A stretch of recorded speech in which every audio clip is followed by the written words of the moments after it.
इसी तरह से हमारे साथ रिटायर्ड पुलिस मलिक रमज़ान मलिक नसीर साहब भी हैं। हम उनसे भी पूछना चाहेंगे कि भाई आपके ज़माने में जब आप बचपन में थे अपनी, आज से 50 साल पीछे अगर हम जाएं, तो उस ज़माने के रमज़ान के रोज़े आपके कैसे हुआ करते थे, बताएं हमको। उस टाइम तो बचपने का इतना मुझे याद नहीं है। बाकी हमारे अम्मी बहनें ये रोज़े रखते थे ज़्यादा, और हम रखते थे या बचपने में, ये मुझे याद नहीं है। बाकी रोज़े बहुत सख्त रहते थे। बाकी ठंडक भी थी वो टाइम, और घर में शांति भी रहती थी, और कोई चिड़चिड़ नहीं था, और कोई झगड़ा नहीं, फिसाद नहीं। और घर में दादा थे या बड़े अप्पा थे या अप्पा थे, उनका सब सुनते थे। वो जो बोलते थे वो पत्थर के वकील था, और उनके कहने पे सब चलते थे।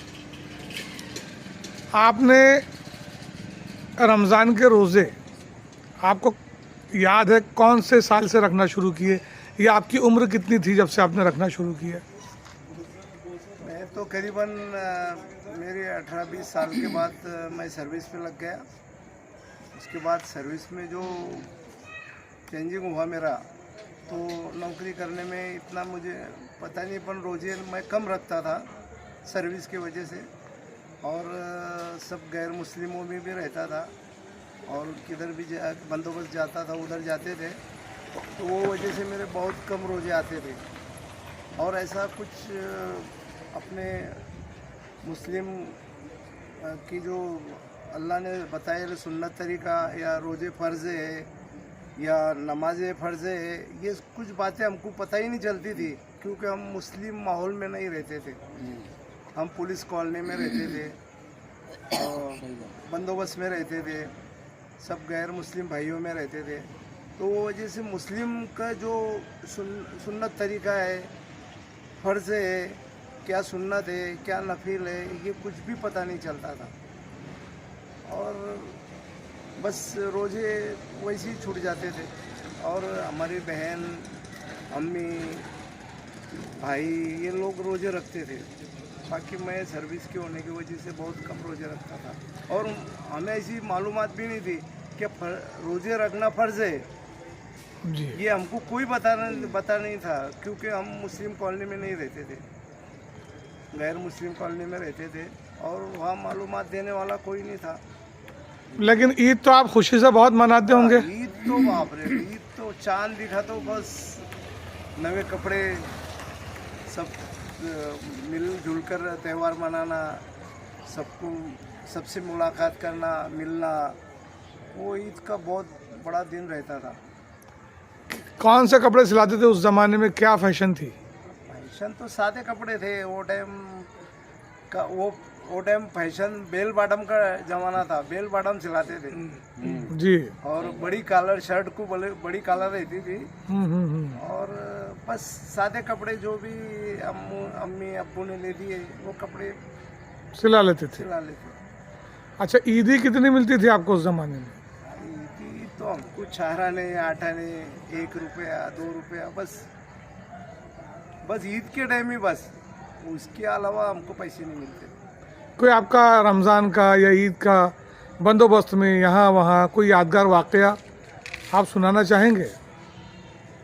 मैं तो, हम लोकसभा निवडणूक को गए नगर, अहमदनगर को। जी। जब मेरी कम से कम 20 से 25 साल की सर्विस होगी, तो हम रमज़ान में गए।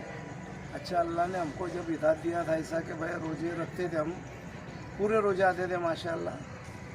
बाकी जब हम लोकसभा निवडणूक में शाम से गए, यानी निवडणूक 2 दिन बाकी थी, तो हमको एक हॉल दिया गया वहाँ अहमदनगर में, और वहाँ सब मुस्लिम थे, बहुत से ज़्यादा बंदोबस्त में 100 लोग गए थे हम पुलिस वाले।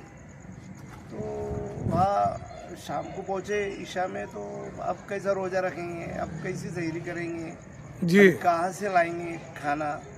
जी तो हमने आजू बाजू 1-2 होटल चेक करे, वो होटल वाले ने भी बताया कि ठीक है, मैं आपको शहरी का बना के दूंगा, जो भी हमने बोले पैसे है वो देंगे हम, बाकी हमको शहरी का बना के खाना दो, दूध दो, चाय दो।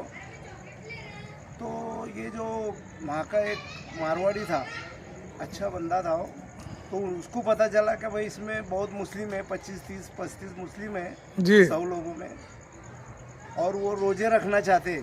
हाँ हाँ हाँ तो वो हॉल में आया हमारे, और उसने बोला आप कितने लोग रोज़ा रखना चाहते हैं। तो करीबन 30-35-40 लोग निकल गए 100 लोगों में से, जी। मुस्लिम रोज़ा रखने वाले। तो बंदे ने हमारा सबका 35-40 लोगों का शहरी का खाना 2-2:30 बजे से तैयार लाकर हॉल में रख दिया। वाह तो वाह बोले वाह थे। क्या बात है। और उसके बावजूद चाय, दूध, रोट या टोस्ट लाया था उसने, तो केले दिया था उसने, और जब रोज़ा अफ्तार हुआ जब भी उसने कई कैरेट फ्रूट वगैरह लाके दिया। कितनी बेहतरीन मिसाल है। ये गैर मुस्लिम का था वो बंदा, उसने सब किया था इंतज़ाम। तो हम कम से कम 3 से 4 दिन रहे वहाँ पर, और वो तीनों चारों दिन उसने इंतज़ाम उसने किया। पूरा इंतज़ाम किया। बहुत अच्छी मिसाल और बहुत अच्छी आपकी याददाश्त आपने बयान की। हम आपके शुक्रगुजार हैं कि आपने वक्त निकाल कर हमसे बात की। इसी तरह से ये सिलसिला हमारा शुक्रिया, आगे भी बुज़ुर्गों के साथ चलता रहेगा। इंशाअल्लाह। शुक्रिया।